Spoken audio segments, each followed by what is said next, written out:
Story time. Would you call this cheating?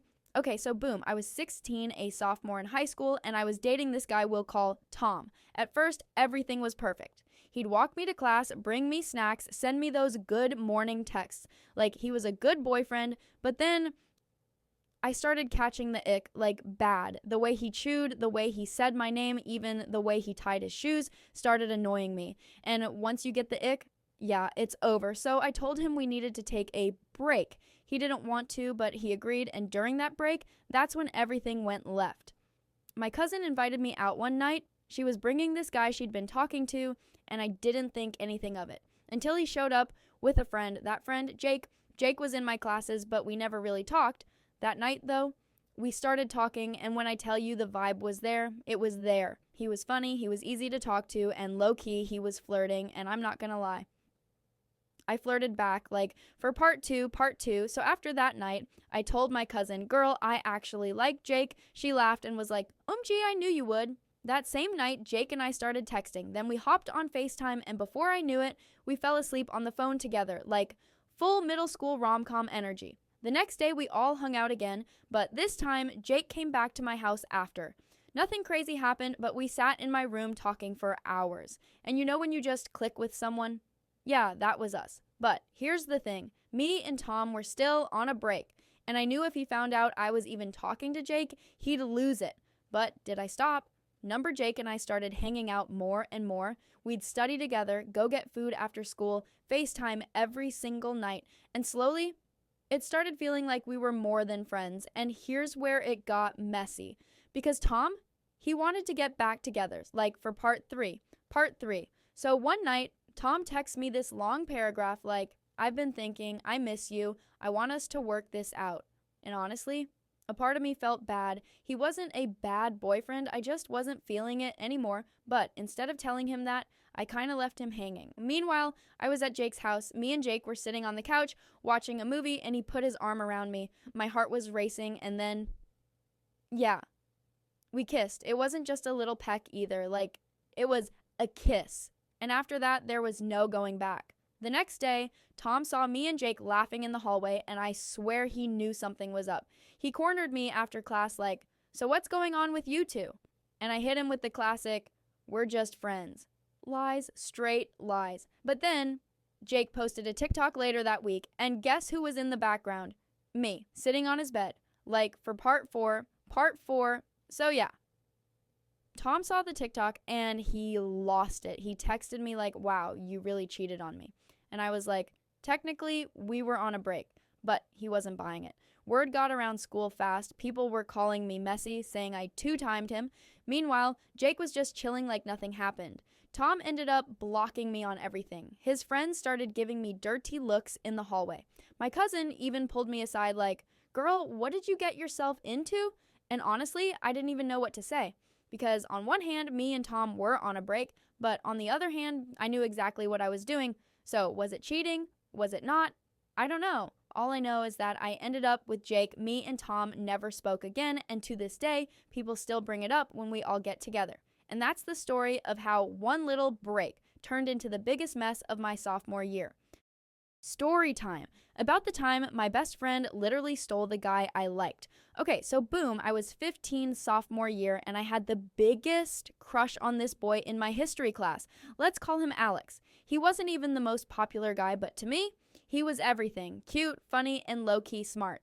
Of course, the only person I told was my best friend. We'll call her Mia. I trusted her with everything. She knew all my secrets, all my crushes. She was my girl, or so I thought. I told Mia about Alex, showed her screenshots, told her what he said in class, even how he held the door open for me once. Like, I was hyping him up heavy. Mia was like, girl, that's so cute. You should totally go for it. Yeah, should have known that was a setup. Like, for part two. So a couple weeks go by, and I notice Mia acting different. Whenever Alex walked into the room, she'd suddenly laugh louder. She'd toss her hair, lean over her desk like she was in some teen movie. I was like, okay, maybe I'm paranoid. But then, one day, Alex came up to our lunch table. He said hi to both of us, but Mia jumped in before I could say a word. She was like, oh my gosh, we should all hang out sometime. Huh? Ma'am, who invited you? I brushed it off. until the next day, I see on Snap that Mia and Alex are hanging out without me at Starbucks, drinking frappuccinos and laughing like they'd known each other forever. My stomach dropped. Like for part three. So that night I text Mia like, hey, why didn't you tell me you were hanging with Alex? She leaves me on red, not even open, red. Next day at school, Alex is suddenly sitting with her in class, passing notes, whispering. I felt invisible, and then the worst part. Alex posts a pic on his private story, him and Mia cheek to cheek, with the caption, "New study buddy." I literally almost threw my phone. I confronted Mia after school. She rolled her eyes and was like, girl, you never made a move. He doesn't even like you like that. I was shook, like for part 4, last part. So yeah, I stopped talking to Mia after that. She chose Alex over me, and honestly, she can have him, but guess what? 2 weeks later, Alex ghosted her.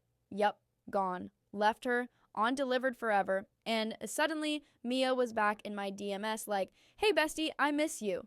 Bestie, where? Nah, we're not doing that.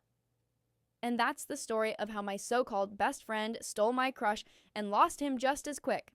Story time about the night I thought I was slick enough to sneak out. And yeah, no. So this was when I was 15, sophomore year. My parents strict. Like, no hanging out past 9, no parties, no just one friend's house. Meanwhile, all my friends were going out that weekend to this party that everyone was talking about. My best friend Jess was like, girl, if you miss this, you're never gonna live it down. So obviously, I made up my mind. I was sneaking out. I planned everything. I told my mom I was tired and went to bed early. I put pillows under my blanket so it looked like I was sleeping. I even downloaded one of those fake snoring apps. I really thought I was a mastermind, like for part 2. So around midnight, Jess texts me. We're outside. I grab my hoodie, put my shoes on in the bathroom so they don't squeak, and slide open my window. Problem number 1, my room was on the 2nd floor. I had never thought about that part, but I wasn't about to back out now. I grabbed the old tree by my window and somehow climbed down like I was in an action movie. I was sweating, my heart was pounding, but I made it. Jess and our other friend Kayla were waiting in her car, blasting music. I felt like the coolest person alive. I was like, see? Easy. We drove off, laughing, hyping ourselves up. I thought the hardest part was over. Spoiler, it wasn't. Like for part 3. So we get to the party, and at first it's fun. Music, lights, people I hadn't seen in forever. I was living my best life. I danced, I laughed, I even talked to my crush for like 10 minutes. But then my phone buzzed. It was a text from my mom. Where are you? My blood ran cold. I ignored it and kept dancing, thinking maybe she wouldn't check my room. But 5 minutes later, another text. Get home now. My stomach dropped. I ran outside, called Jess, and was like, you have to take me home right now. She sped the whole way back. My heart was racing the entire ride. When we pulled up to my house, my mom was standing in the driveway, arms crossed, pajamas on, hair wrapped, just waiting, like for part 4. So yeah. The second I stepped out of the car, she hit me with the, get inside. And that tone, terrifying. We got inside, and she was like, do you think I'm stupid? Turns out, the pillows I stuffed under my blanket literally rolled off the bed, and the fake snoring app was on loop so loud she heard it from the hallway. She opened my door, saw the mess, and instantly knew. I got grounded for 3 months. No phone, no hanging out, no nothing. She even made me go with her to run errands every weekend so she could keep an eye on me. And to make it worse, word spread. People at school were like, didn't your mom catch you sneaking out? I was humiliated. My crush never even texted me back after that night. So yeah, I thought I was being slick. In reality, I was the opposite, and that's the story of how I got caught sneaking out the very first time I ever tried it.